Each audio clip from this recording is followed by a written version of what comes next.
Congress party మరోసారి దేశ వ్యతిరేకతను బయటపెట్టుకుందన్నారు కేంద్ర మంత్రి కిషన్ రెడ్డి. దేశాన్ని కాపాడుకుంటూ వస్తున్న research and analysis wing, RSS వంటి సంస్థలను టార్గెట్ చేయడం కాంగ్రెస్ దుర్మార్గానికి పరాకాష్ట అన్నారు.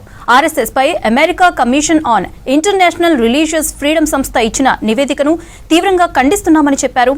భారత్ పై పక్షపాతంగా ప్రేరేపిత వైఖరితో ఈ నివేదికను తయారు చేశారని ఆరోపించారు.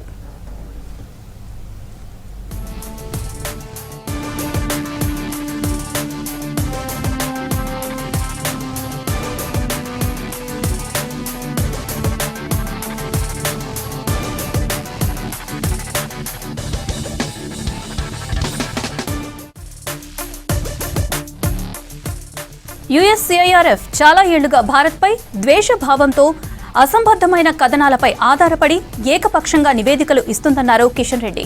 ఇలాంటి నివేదికలు ఇవ్వడం ద్వారా కమిషన్ పూర్తిగా విశ్వసనీయత కోల్పోయిందన్నారు. ఇకనైనా భారత్పై ఏకపక్షంగా అబద్ధపు విమర్శలు చేయటం పక్కన పెట్టాలన్నారు.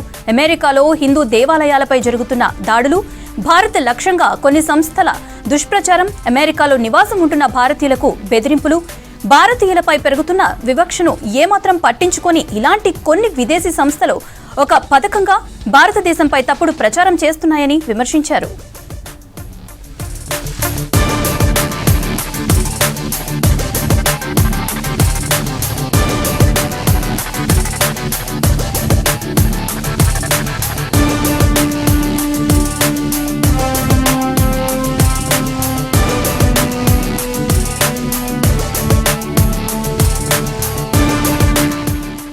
అమెరికాలో భారతీయుల పరిస్థితి దారుణంగా ఉంటే కాంగ్రెస్ వైఖరి మరింత దారుణంగా తయారైందన్నారు కేంద్ర మంత్రి కిషన్ రెడ్డి.